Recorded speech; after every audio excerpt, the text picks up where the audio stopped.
Hello everybody, this is a MoisTea gaming channel. Thank you for tuning in. As you guessed by the title, this is a video about if the game is worth playing as it is now. So, basics is the problems previously were the player base.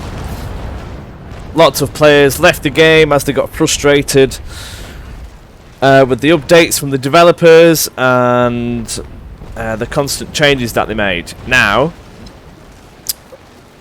as a new player of the game, you won't have all of those judgments and all the anger towards the devs that many veterans have. Now, personally, I've just got back into this game. It's always dragged me back in. I just cannot help myself. There's nothing quite like it. Now, with the game being free and a free to play, if you're thinking about playing this game or you have any interest in the naval sailing era itself, absolutely get this game downloaded and get in the game. There is nothing like it, and I have searched and searched and searched. If there is a game that I've that you believe is similar to this in terms of combat like this, please do tell me, as I would really be interested. But up to now, I've not found another one. This game is fantastic. The combat is absolutely fantastic. You cannot beat it in any terms. So, if you are interested in it, yes, now it's free to play, purchase it. You're not missing out, and you're not going to be... you probably are going to be missing out on the opportunity. The game itself, the combat, as you can see, is lovely. It's brilliant. And now this is just a basic battle against two AIs in this one. I'm just doing some basic missions in a Trincomalee. It's a nice boat, pretty average. The boat over there, which is half destroyed, is a Agamemnon. Sorry, no, it's an Indefatigable, sorry. That is better than the ship I'm in.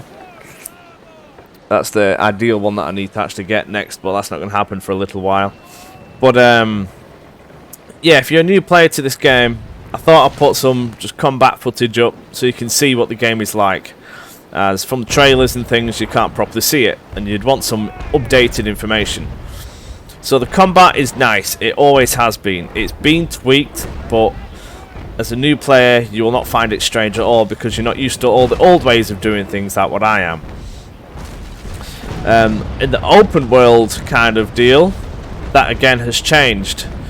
So I would highly recommend doing the tutorials just to get a good start. And if you finish the final exam, you actually get a free ship called the Cerberus, which is a alright ship of 5th rank. The ship I'm in now is a 5th rank, but a little bit bigger than the Cerberus. You also get to the rank of, I think it's Master and Commander, I'm not too sure, but regardless, you will have the capacity of 280 crew. Now, that means you will be able to crew a ship just like the one I'm sailing now to a moderate standard. Now, you will be able to function pretty well with the crew that you will have. Now, when you get to this kind of size of boat, you can do some serious things. You can go hunting the enemy trade ships if there's any around. You know, you're not just fighting in canoes anymore. And that is only by doing the tutorials you get that reward. It is very good in that sense. Now, a lot of people do struggle with the reward. Wait for the broadside. A lot of people do struggle with the tutorial, the final exam, as they are not used to it. Now, you can take some tips from the way I'm tackling this combat here. So, over there is an Indefatigable, which is a heavier, beefier ship than the one I am currently in. And that one is nearly sank, as I concentrated 90% of my fire on that one. And the other ship over there is probably a little bit less than what my ship is in terms of firepower. It's a Bell Pool, but regardless, together they've got enough firepower to sink me quite easily. So if you have been paying attention to just what I've been doing here, I've been singling out this one ship, staying away from the other one, trying to keep as angled as possible.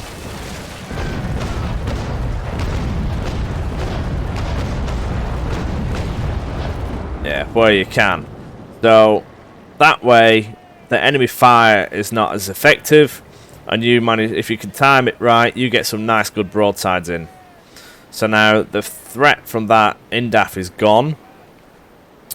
You only have the other little one left. And I also, oh, it's still working. Get a repair on early. Do not wait until your ship is half destroyed to get a repair on. As once you do that repair, once you click that button, you then have 12 minutes before you can start another one. So, once you have taken, say, 1 notch of damage on one of your sides, get that repair on, do it straight away. Get that on the hull, and then, because if you wait till you're halfway down, you could have been halfway through the timer for the next one to pop on. I believe you have about 5 sets of hull repairs on board your ship, so you could repair 5 times without any worry. But you have to wait 12 minutes between each one. So if you are struggling with the final exam, try and single out one ship on its own. Try and stay away from the other one if you can. Try and not take damage. There are 2 ships against you, just like this. You have to make it so it's more of a one-on-one. However, you also have to maneuver yourself to the point where you are taking the least damage possible. If you take out one of the ships, the enemy then has half the firepower. Just like now, I got a repair on early, so my ship is at good health. I took little damage in general as I managed to stay away from the other ship while I maneuvered around the other one. And that's just me getting the loot from that one there. See how I'm angled as such? I didn't take too much damage. A lot of the cannons actually deflect off your hull. Now I'm going to turn in and blap that bolt there.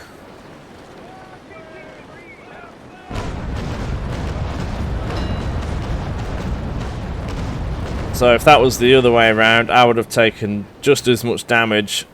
Maybe a little bit less, but either way, a painful hit. So now they have fired. I know that I've got maybe a minute before they can fire again. So I've got to try and get in a position where I will take the least damage, but also where I can target them again. But yeah, the game as a whole, definitely free to play. Why not? You're not going to miss out on anything. The graphics are very nice. It doesn't take up too much space on your hard drive. It is a fantastic game. I will say though, it will take up quite a lot of your time if you take this game seriously. Sailing around on the map can be a bit of a pain in the ass if the wind is in your direction. So be aware of that. Other players, just like any other MMO, some of them are very helpful, some of them are a bit useless, and some of them are a bit of a dick and try and get in your way, and, you know, just like anything else. You know, you play War Thunder, for example, and you just start and you get a friendly team member who just sits in front of you while you're trying to take a nice juicy shot, you know what I mean? But in general, there is communication. A lot of clans use Discord, and some of them still use TeamSpeak. I don't know why, but that's a very old way of doing it. So if you've got Discord, you'll get into these clans and you will... I'll wait for the broadside. Yeah, you'll get in these clans, you'll find some good buddies that you get along with. And this game is fantastic. I've got very good memories of this game, playing with a few select players. And I miss that, to be honest. I don't think I'll be able to replace it the way that it was. Just a bit sad that this game had died out the way that it did because of the developers' attitude towards the game itself in terms of the player base. However, there was a lot of hostility there for a while anyway. as the years went on. But no, if this game gets lots of fresh players, it will be fantastic. The life will be fantastic in it again. A lot of the veterans have joined the free-to-play version of the game. Clans like CFS in the Britain. You've got the Royal Navy in Britain. They're all clans or people that were in clans in the PvP server. So a lot of those guys can help you out. In the French, I think you have Vanguard. They're pretty experienced players. In the Pirates, you have the Glory. I think they're more American. I'm not too sure.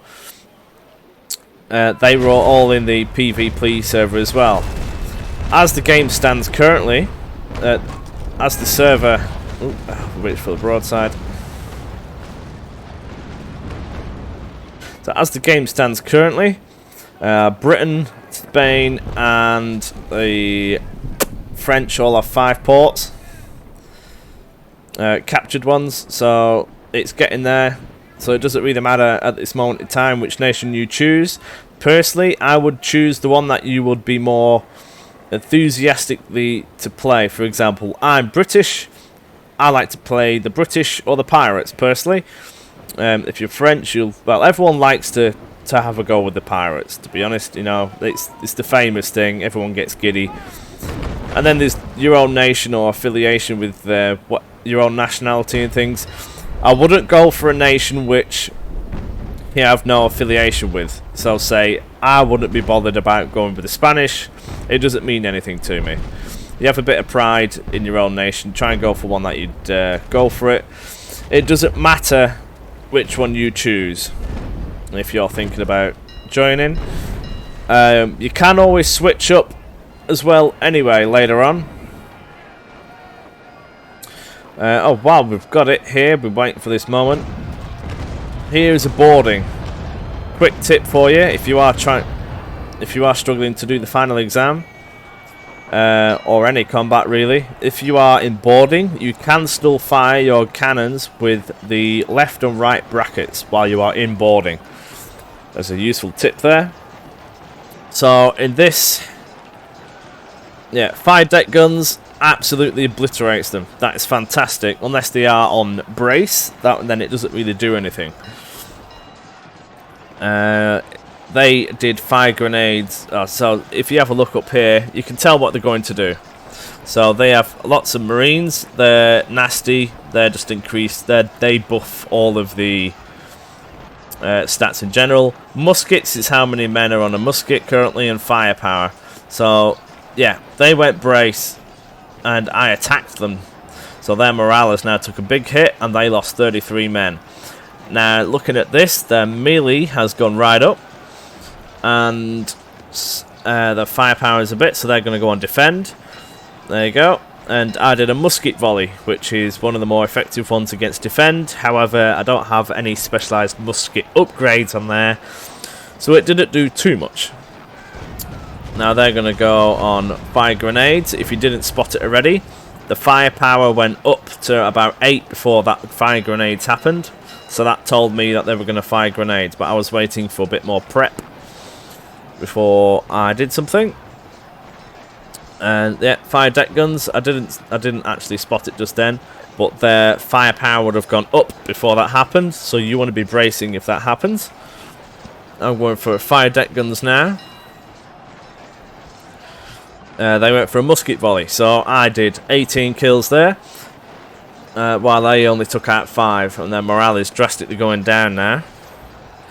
I'm going to go for an instant counter attack here at the last second. I misclicked it, but they did 5 grenades. They took out 7 of my men, while I only took out 1 of theirs. I pressed the bracket. I've only still got ball only on there, but a bit of a bad angle. Oh, there you go. I did a counter attack at the last second. I took out a load of their men while they were on brace. That is what you want. If you press attack while they are defending, you will gradually lose men, and you will lose that if you hold it on there. It just grinds both of your crews down. What I was going to say, yeah, when you're boarding, you want to press 6 and 7. So you want as many men on boarding as possible, as your preparation will go up gradually.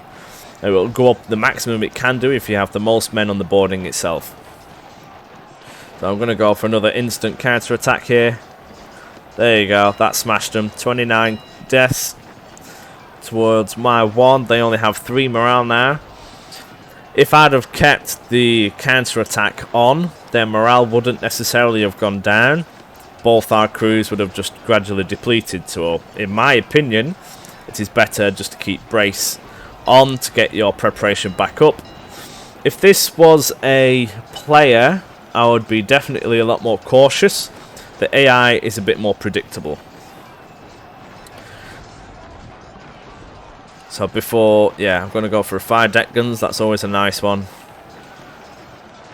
I think they're going to go for a fire grenades. Oh, musket volley. Yeah, so I hurt them a lot there. You can only do that every 3 goes. So on the final exam, if you were to destroy one of the ships, you can then board the next one if you wanted to. And while you are in boarding, the enemy ship will not fire on yours.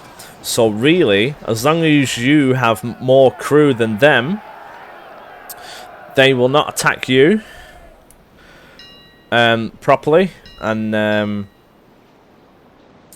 you can hold them there while you keep punching holes in their ship. You know, yes, you can damage their ship severely. If you're going to be doing boarding, do not be doing a repair, as all your men end up going on the repair and not on the boarding or any other action. So you can use boarding as a delaying tactic if you are struggling. However, make sure you have more crew than the AI. Otherwise, they will start attacking you and doing lots of funny things. I hope this video helps you a little bit. Thank you very much for watching. See you later.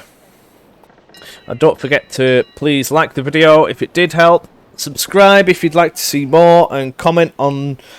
Leave a comment if you want to see anything else or know any more information about the game. Go ahead. Thank you for watching. Bye bye.